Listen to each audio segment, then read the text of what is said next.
Welcome to another ACM quick tip video. This video will be aimed at showing you how to create Pareto charts using Excel.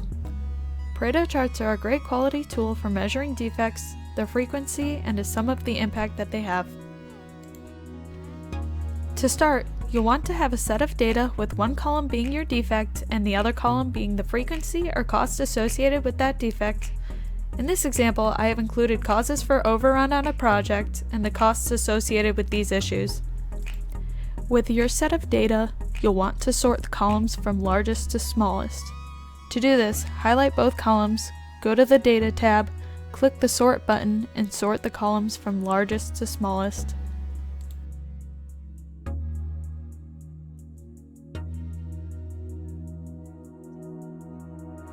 Once sorted, make sure both columns are still highlighted, go to the Insert tab and click the See All Charts button.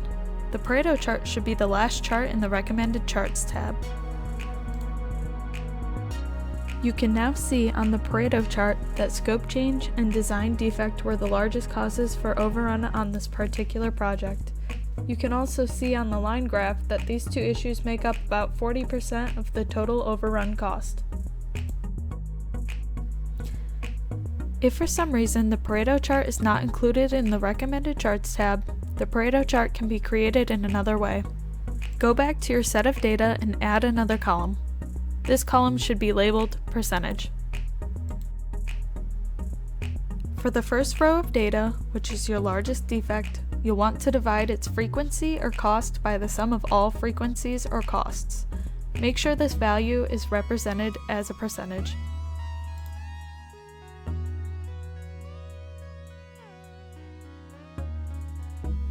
The next row should also be divided by the sum, but the percentage from the first row should be added to this as well. You can now calculate the remaining percentages by clicking and dragging down the rest of the cells. The last cell of your dataset should read 100%.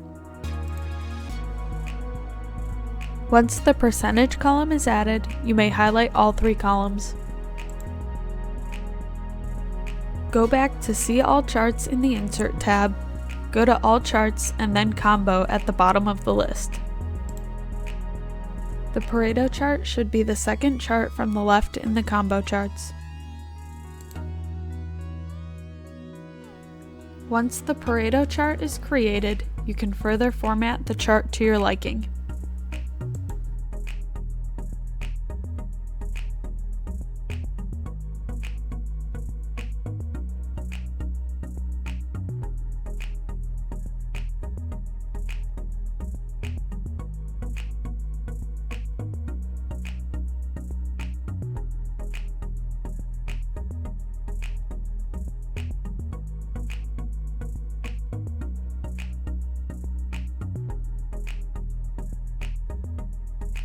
And there you have it. That is a quick example on creating Pareto charts in Excel. Don't forget to hit the like button and subscribe.